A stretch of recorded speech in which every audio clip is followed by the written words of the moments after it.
Welcome to all the participants enrolled under ARPIT 2019 National Resource Center at Shriram College of Commerce. It gives me immense pleasure and a privilege to be interacting with you on this particular platform. The idea for this introductory lecture would be to make the participants aware of the changing contours of India's economic policies from past to present.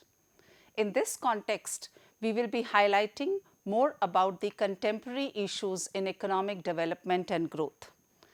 Ideally speaking, when we are talking about an economic policy, what is the basic objective of an economic policy? It is to promote inclusive and sustainable growth. Three keywords: growth, which is inclusive as well as sustainable. Often, social goals tend to be marginalized in the implementation of sustainable goals, while economic growth is prioritized at the cost of the ecological goals. Simply speaking, we are trying to inform the participants that economics is all about trade-offs. Policies also have trade-offs because often the resources are limited and the desirability of undertaking several schemes and programs is unlimited. What do we do in this particular context? When we are talking about economic policies, the entire realm of economic policies can broadly be divided into two structures. One, which is a demand side management policies, the impact of which is felt in the short run, and the other are the supply side policies where the impacts are felt in the longer run. When we talk about the demand side policies, we primarily have the stabilization policies which are related to fiscal policy and monetary policy. And when we talk about the long run policies which originate from the supply side, generally speaking, they can be classified as industrial policy reforms, financial sector reforms, public sector reforms and policies, and the trade policies that need to be initiated by the policy makers in order to attain growth, inclusive growth and sustainable growth. Now, when we discuss the stabilization and the structural adjustment programs, we often know all about the 1991 crisis, how the crisis emerged till 1991 and what were the major challenges that we experienced in 91 and how they were addressed. The idea today would be very briefly to take you through this realm of past, ideally to the present, and focus more on the contemporary issues that have come up in economic development, which have necessitated a changing contour of the economic policy. If we talk about immediately after the post-independence period, what do we see? 5-year planning with heavy emphasis on the heavy industries. Industrial licensing was there, so much so where to set up a plant, how much to produce, how to produce, exactly what particular product to produce, change of location, everything was only through the licensing regime. Similarly, monopolies were controlled through the MRTP Act. Foreign Exchange Regulation Act was there, typically meaning that there were restrictions in the economy in such a manner that the government intervention was immense. Over time, when public sector developed and the private sector was not able to compete because they were protected under huge amount of tariff, it primarily led to stagnation of industrial production. Public sector became inefficient. Import substitution policies did not help us become competitive in the global arena, and this led to a heavy cost and a low quality industry. Researchers at that point of time and policy makers concluded that what was required was a little more amount of autonomy that was to be given to the public sector and easing of the trade policy. And therein comes the 1990 crisis, wherein the Gulf War totally did away with whatever remittances were coming, leading to immense crisis in the foreign exchange arena. Our fiscal deficits were at a very high level. Also, inflations were very high. What do we do at this point of time? and how did we handle this particular crisis were all about the stabilization and the structural adjustment policies that introduced. Immediately what we did was we adopted monetary and fiscal policies in such a manner that we could control inflation and simultaneously adopted policies which in the long run would have shifted the supply curves to the right.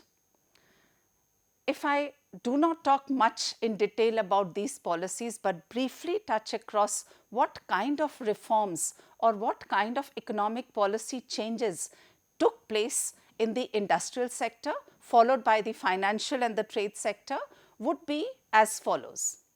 In the industrial sector, we started off by delicensing of the industries.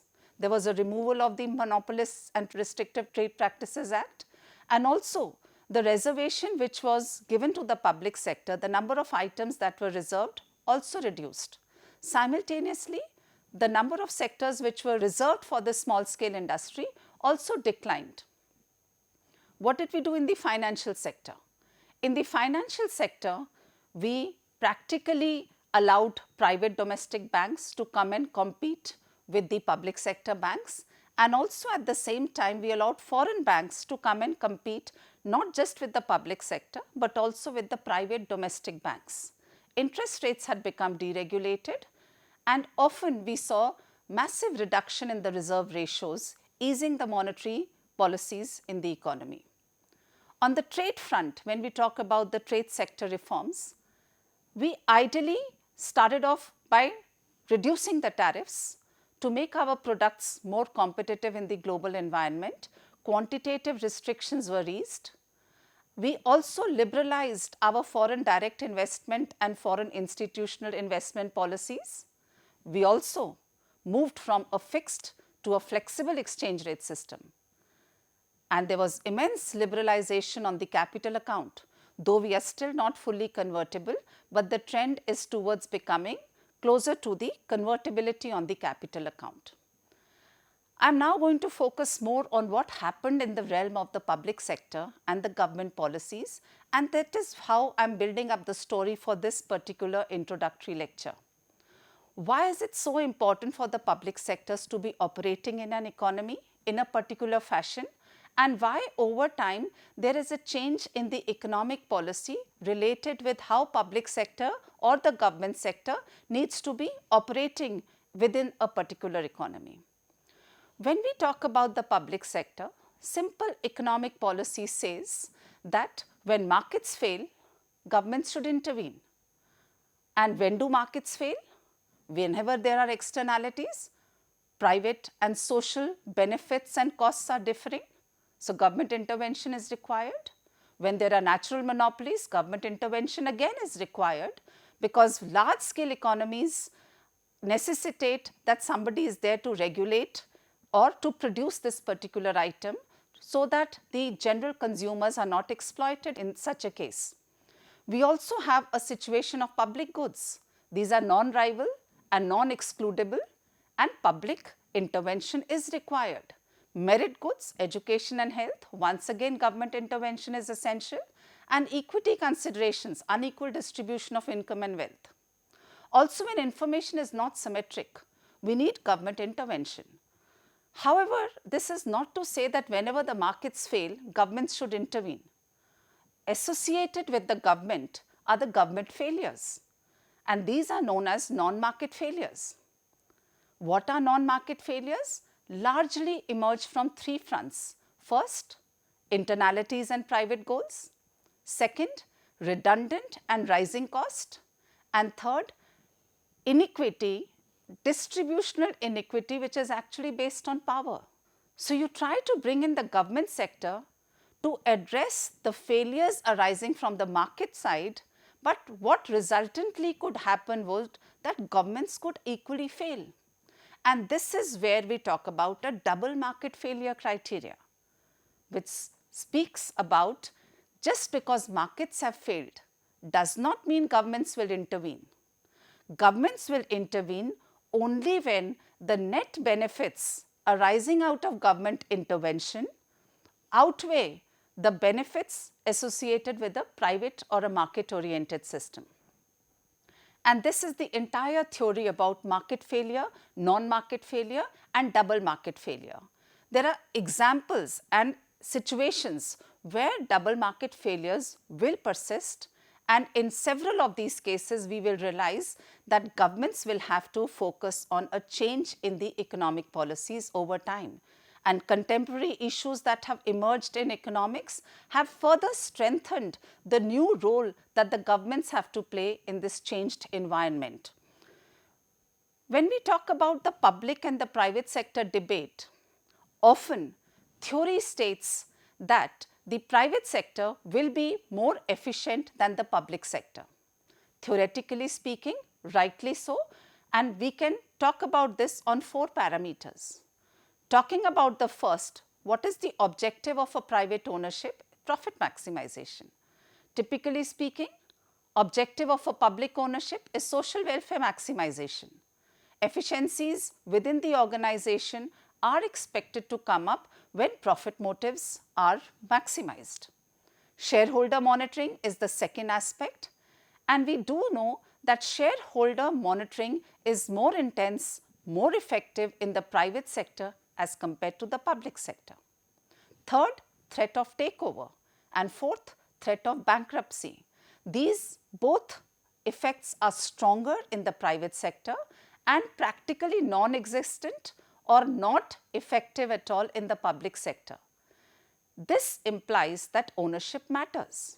And if ownership matters, it implies that we can expect the private sector to be more competitive than the public sector. But what about the role of the competition in impacting efficiency? So, the whole debate that came up later was ownership versus competition.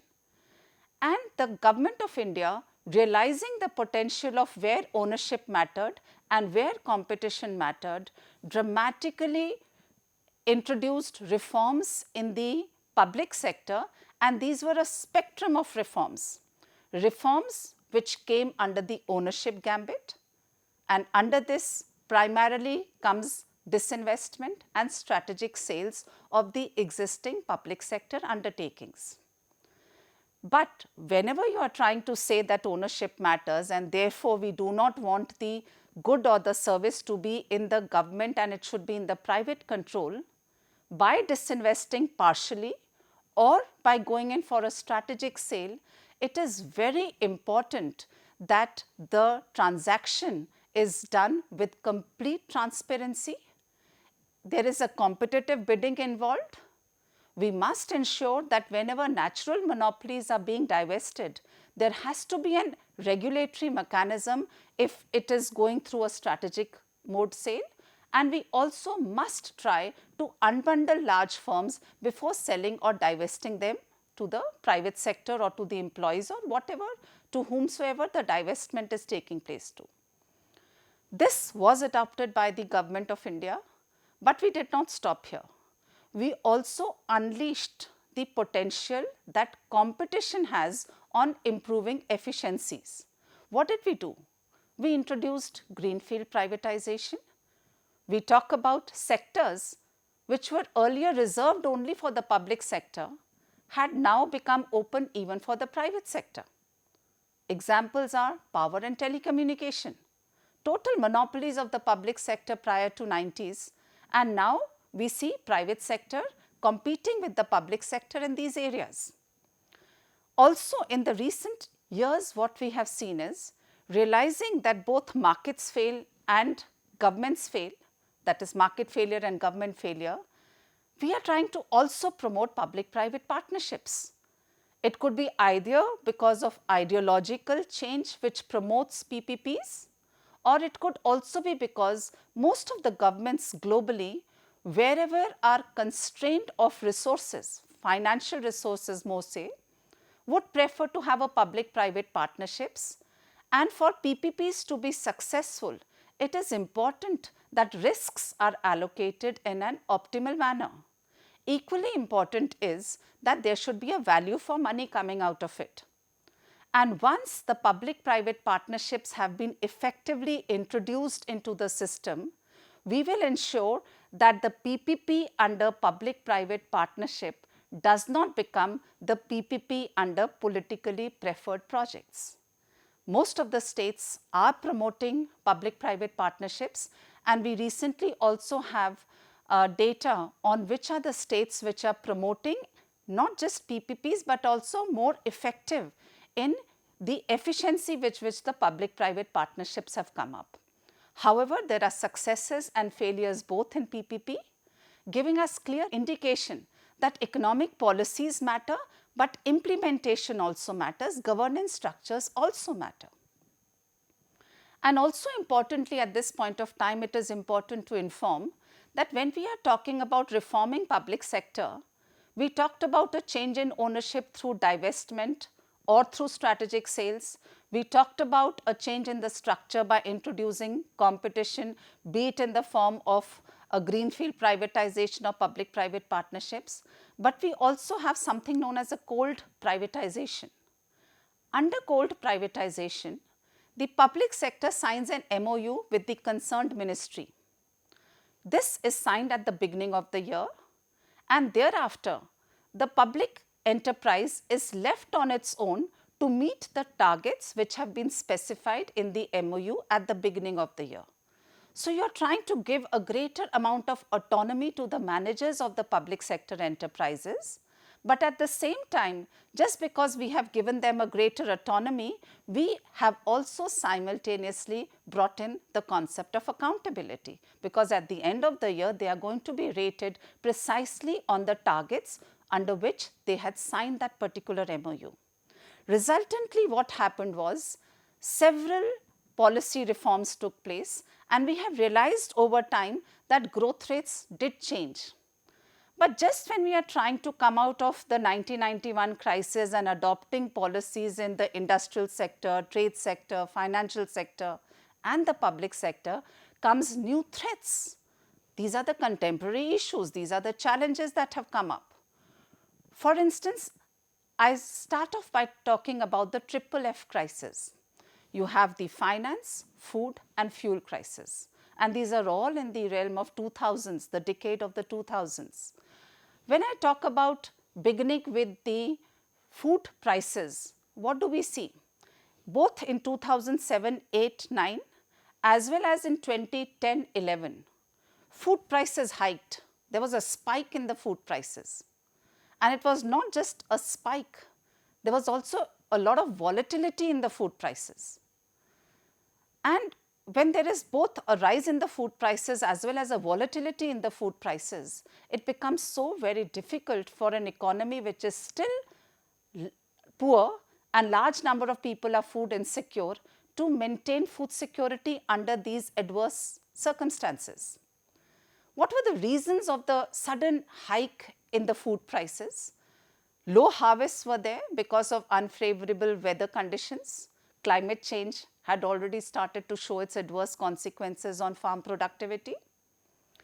Also, because of the rising income levels in primarily China and India, the demand for food products had gone up, and this led to a global hike in the food prices. Also importantly is the high oil prices. So, your food prices are linked with the fuel prices. And I will talk about this linkage between the food and the fuel prices right now. When we talk about the impact of the fuel price on food price, the question is, how does this relationship occur between the two? It's a two-way relationship. One is when the fuel prices go up, they act as an input cost, and therefore the food prices go up because input cost could be largely in terms of the transportation cost. So, your food prices are going up. But there is a second side to it, and the second reason is there is an increased demand for agricultural crops.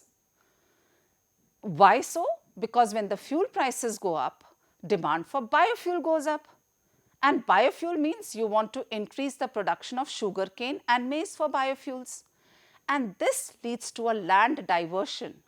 Land is now being diverted away from production to consumption to production for fuel.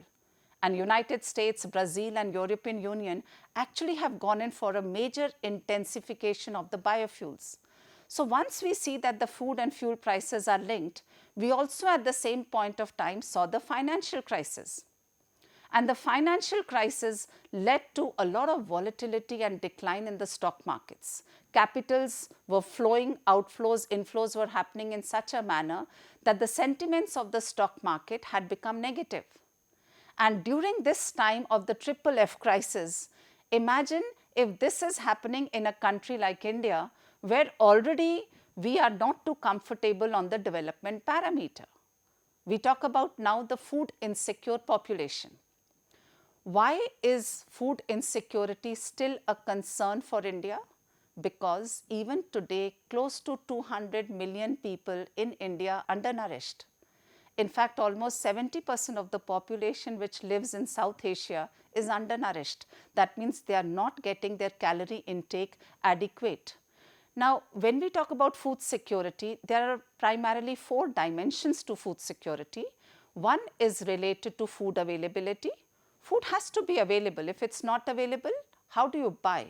When we talk about food availability, aspects such as domestic food production, food stocks, food aid and imports matter. Second aspect is food accessibility. So food has to be available, it also has to be accessible. Economic access in terms of purchasing power, you must have the purchasing power to buy the food. And you also must have the physical access, that means infrastructure, roads and railways should be there so that the food can be transported to all far off areas as well. But the story doesn't stop here. There is a third component which is food utilization. Supposing I as an individual have the availability of the food and I also have the accessibility of the food, but simply because I am unwell or my water and sanitation closer to my home is not so good, my body does not utilize whatever calories have been consumed. In such a situation, even though food remains available and accessible, the person as such remains food insecure. And the fourth component is food stability. The prices should be such that the availability also should be more or less stable. So it's not a volatile environment that we are looking for. If we have to define food security is a situation that exists when all people at all times have physical, social and economic access to sufficient, safe and nutritious food that meets their dietary needs and food preference for an active and healthy life. This is the definition given by FAO in 2002. That is the Food and Agricultural Organization. If we now talk about the Global Food Security Index, India is not a secure country, we've already discussed, and rather regrettably, the index on food security is close to 50. So when countries are closer to 100, which is the highest level of food security, we are not doing so well. What are the policy implications? What are the changing contours of the economic policy for addressing the food insecurity? Obviously, to make your food secure, the production aspect of agricultural productivity has to be improved. Also, at the same time, safety nets need to be strengthened. If we have schemes such as the public distribution system on the one hand, which are providing subsidized foods to the population, we also at the same time have schemes such as Mahatma Gandhi National Rural Employment Scheme, which is an employment generation scheme which provides you the economic power to buy the food. When we try to merge both of them, we are trying to make the country and the households more secure. But just because we have a greater number of ration shops is not what is desirable, or just because we have more Manrega sites is not what is desirable. What is equally important is to address the challenges associated with safety net programs, be it in the form of more effective targeting of households, be it in the form of avoiding leakages into the system, especially so when we are talking about a PDS system where food grains are being distributed. Ample amount of leakages are taking place over there. Also, we are recently talking about not just providing food, we are talking about discussions on healthy diets, diversified diets. And in order to take care of healthy and diversified diets as well as reduce the leakages, recent discussions and debates are now taking place on are conditional cash transfers better than direct transfers in the form of grains. We are working towards that. And with the advent of digitalization and computerization and also big data, which is my industry 4, it has become a reality for us to mitigate the leakages and make these systems more secure and more effective.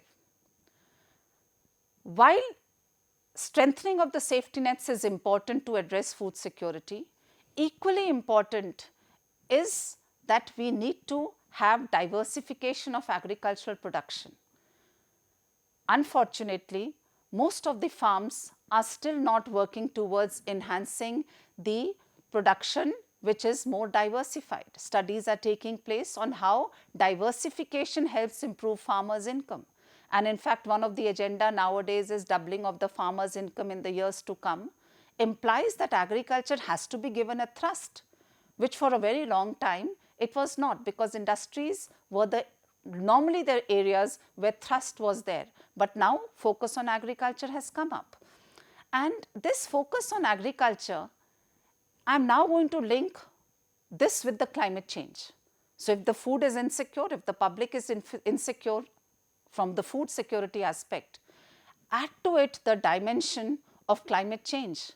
And what are the adverse consequences of climate change? We are now seeing sea levels rising, glaciers which are melting, flooding is taking place, extreme weather conditions are happening. If there is drought in one area, there is flooding in another area, outbreak of malaria and similar diseases has increased. And unfortunately, and the direct impact comes, it has also started impacting the productivity of agricultural goods. You talk about maize, you talk about rice, you talk about wheat. Most of the basic cereals which a developing country is going to consume are being negatively impacted as a result of climate change. Discussing about climate change, generally we talk about the precipitation levels and the temperature levels. Not only are the temperature levels rising, for example, both the maximum and the minimum temperatures are rising, and the trend average temperature levels are also rising. Precipitation levels are generally lowering, and resultantly what we see, this is impacting food security of the households. When we talk about climate change and the kind of carbon emissions that it produces, comes in another trade-off. Often we know environmental Kuznets curve, when you grow, you emit more. You reach a peak, you reach a threshold, thereafter further growth is going to lead to a lowering of the carbon emissions. But because we are still on the developing phase, is it the right time for us to actually have a trade-off whereby we lower the carbon emissions, because we are trying to work on mitigating the adverse consequences of climate change, but at the cost of the growth, which is also very important. And recent literature is full of Kyoto Protocol and why some of the countries are not able to fulfill the conditions of the Kyoto Protocol. Carbon trading is there because we want to reduce the footprints of the carbon emissions. Certain steps are being taken, but a lot more needs to be done, and the governments have to take an active role in addressing the adverse implications of the climate change. Associated with this is an index which has come up, which is known as the Climate Risk Index. And if I talk about the risk index for the South Asian countries, this index has been prepared for data for the period 1996 to 2015. India is ranked 14th in terms of the climate risk index, and Bangladesh is at 6 and Pakistan is at 7. So the South Asian countries have a very high risk index. When we talk about risk index, largely it is based upon two parameters. What are the number of deaths that have taken place, and what is the contribution of the GDP which has been taken away because of the adversities of the climate. And basis this is what I am saying is the climate risk index, and India is very vulnerable to climate risks. We need to adopt mitigation strategies. We need to adapt strategies which will lower the effect of the climate change. When I talk about the adaptation policies, it's again the government. So, the role of the government is actually going to be increased in the years to come, because you have to address climate change, which is a classic case of a market failure and externalities. The governments have to intervene in such a situation. India adopted the National Action Plan on Climate Change. Bangladesh adopted Climate Change Strategy and Action Plan. Sri Lanka adopted the National Climate Change Adaptation. Why am I talking about regionalization of climate change? Because talking about climate change in a single country like India is not going to work. You have to talk about global adaptations to climate change. Equally important is the regional adaptation to climate change. If these are the adaptation strategies, what are the mitigation strategies? How do we ensure that the adverse effects of climate change are mitigated? Once again, the role of subsidies, whether it is Manrega or PDS, comes. We also need to talk about rationalization of the subsidies, whether it is the power subsidy or whether it is the fertilizer subsidy. So, a rethinking of the way in which subsidy programs are going to be continued in the future is important. Also, land and crop management. We must have improved crop varieties, because climate change is otherwise reducing the productivity aspect. So, we must work on strengthening the crop varieties. Crop rotation is going to be important.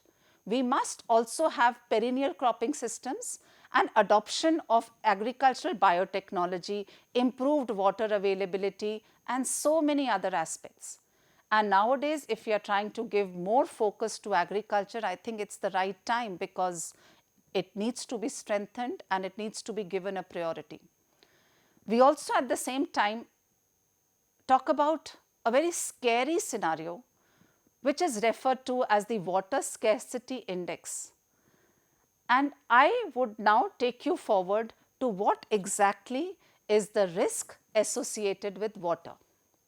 The Asian Water Development Outlook in 2013 prepared a composite water security indicator. The number 1 implies water security indicator is hazardous in that particular country. 2, governments are engaged and they are trying to improve the water situation. 3, it's a capable environment to take care of the water situation. 4, it's an effective management and water is largely effectively managed. And 5th, which is the ideal situation. And where does India stand? It is really a scary situation that India today has a water security index which is of 1. That means it's a hazardous situation. Afghanistan, Bangladesh, India, Pakistan in the South Asian region have an index value of 1. In fact, even countries like Bhutan, Maldives, Nepal and Sri Lanka are better off than us when it comes to the National Water Security Indicator, because they have it at 2 while we at India have it at 1. So, several steps need to be taken up, and these are again going to be still further aggravated when climate change impacts are also put into place and studied alongside with the water security indicator. What do we do now? Most importantly, the irrigation projects, you have to manage them well. You have to also have, once again, rationalizing of the subsidies. And irrigation, where you are having more productivity per drop, is what is required. We cannot let water go waste.